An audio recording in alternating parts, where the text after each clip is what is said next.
But as the water creeps higher and higher, the flames begin to lose their battle with the sea. The fire gently weakens before being completely overwhelmed.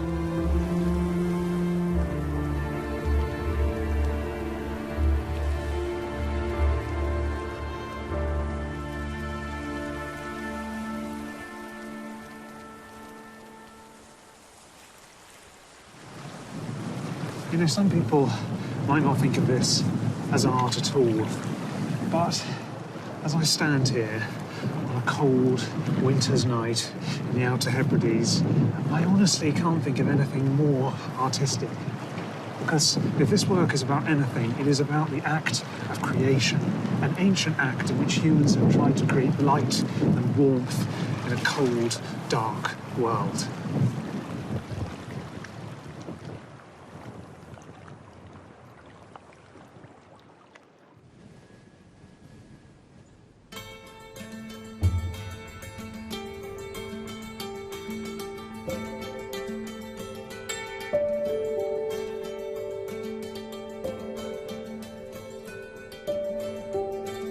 As the human presence on our island increased, so too have the marks we've left on the landscape.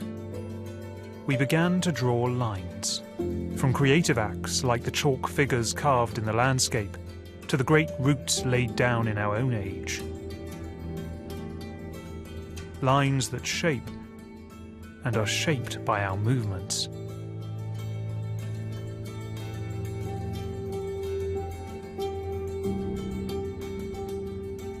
And one British artist has turned these kinds of lines into a body of work that is revered around the world.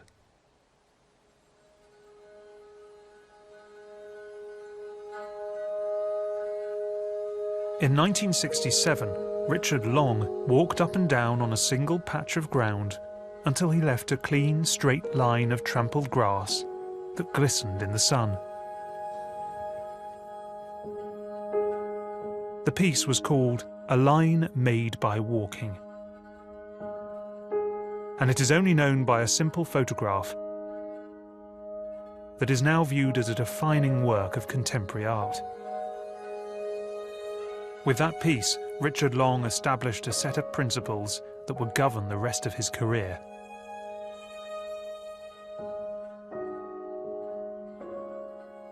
Art can be made anywhere, perhaps seen by few people, or not recognized as art when they do.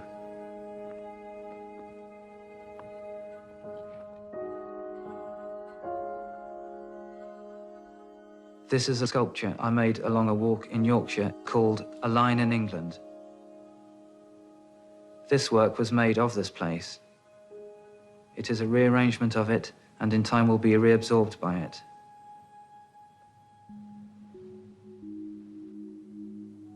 Now it is almost invisible. I hope to make work for the land, not against it. My work reflects the passage of time on all things, just as a walk itself uses time.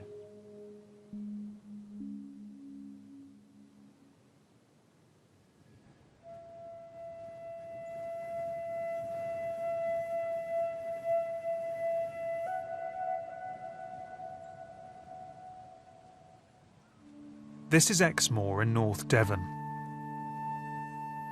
And it was here, a year after A Line Made by Walking, that Richard Long embarked on a more ambitious walking piece. His aim was to travel exactly 10 miles across the moor on foot. But he didn't want to follow the various paths that crisscrossed the moor. He wanted to do something a little more challenging. Richard Long began with an Ordnance Survey map and a pencil. He marked one point down here, and he marked another point up here. And then he took a ruler and drew a dead straight line between them, just like that. Now that line marked a route exactly 10 miles long on a bearing of about 290 degrees. And once Long had plotted that route, he decided to walk it.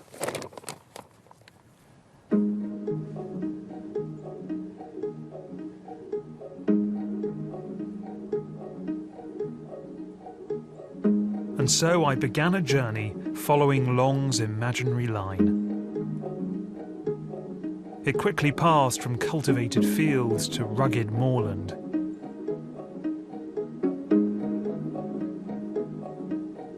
But it didn't follow the natural contours of the terrain. It cut a dead straight line across the land.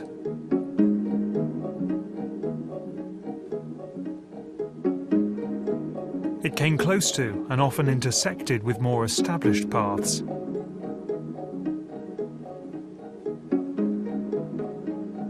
But then it quickly abandoned them.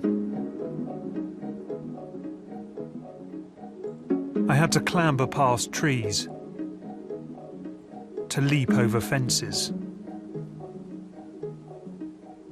and to pass icy ponds.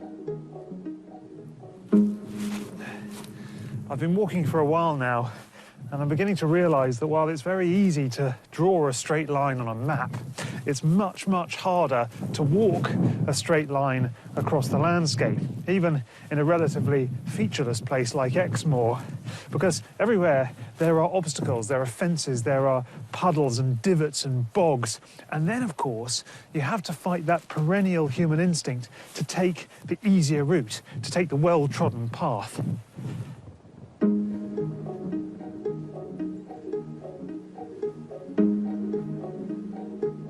The walk carried me forward, northwest, past other earlier lines that had been made in the landscape.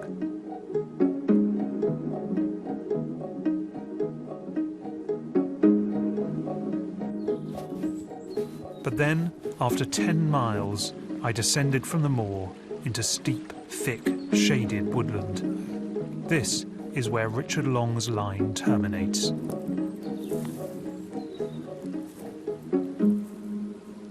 So, according to Richard Long's map, this precise spot here in this place called Cowley Wood, this is the destination. And I'll be honest with you, after 10 miles of walking, I was expecting more.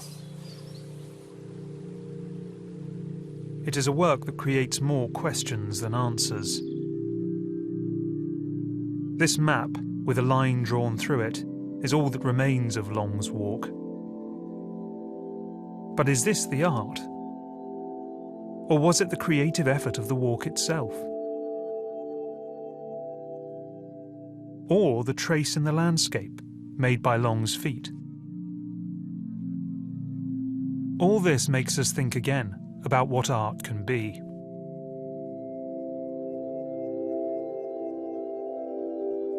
A walk marks time with an accumulation of footsteps. To walk the lanes and roads is to trace a portrait of the country. I have become interested in using the idea of a walk to express original ideas about the land, art, and walking itself.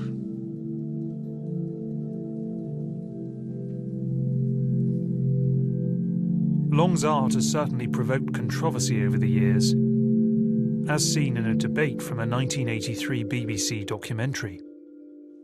What makes you say that it's art? Because it's, Richard Long says it's art, his arrangement of stones and his work.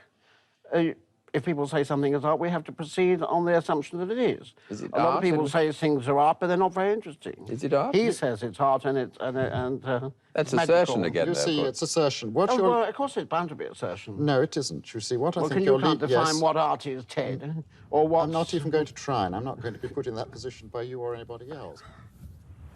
Not everyone likes Richard Long's work, but I genuinely think his art is for everyone, because walking is something that virtually all of us do, whether it's across moors or down high streets or even just from our front doors to our cars every morning. But what he tells us is that even this seemingly banal act can be an aesthetic act as well. It can be beautiful, it can be imaginative, and it can help us understand our place in the landscapes that surround us. But I also see something ancient in Richard Long's lines. It makes us think again about how we as humans might have first negotiated the landscape. How people have walked and drawn lines across the British Isles for thousands of years.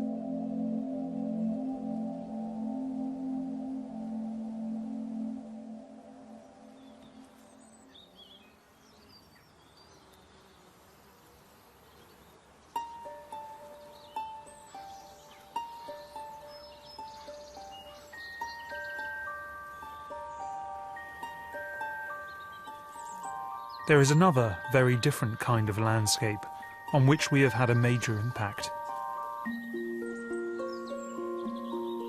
But more than any other, it's a landscape shaped entirely by human culture.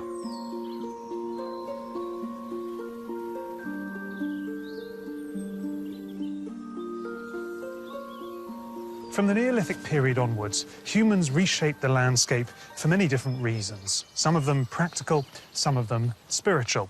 But in the more modern period, we began to remodel the land simply to make it more beautiful. And nowhere is this better expressed than in our gardens. It seems like a strange idea. Surely we can't hope to make nature more beautiful. But humans have long created their own miniature versions of the landscape. The 18th century is, in my opinion, the golden age in British gardens, a time when designers forged a winning balance between the natural and the artificial, the real and the ideal, and their inspiration came from art.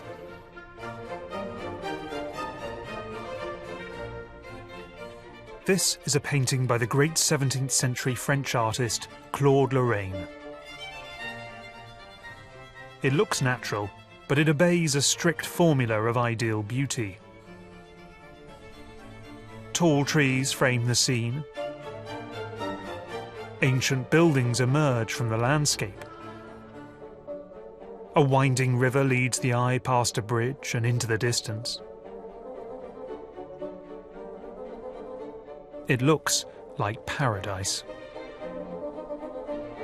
So taken were the British landed class by this vision in paint that many of them remodelled their estates according to Claude's blueprint.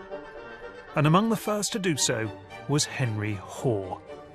From the 1740s, Hoare set to work transforming his garden at Stour Head in Wiltshire on a grand scale.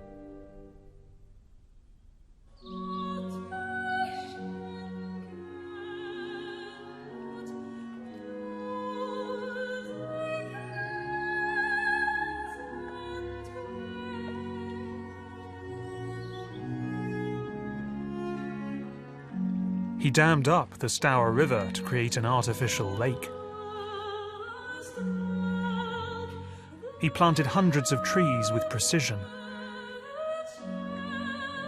constructed an undulating valley out of earth, and built numerous classical-style follies and grottos around the lake.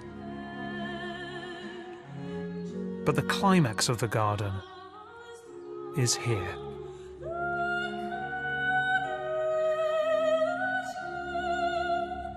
It is surely one of the most beautiful views in Britain, and it has all the ingredients of one of Claude's pictures: the framing trees, the curving lake, the ancient temple. It is a fantasy made real.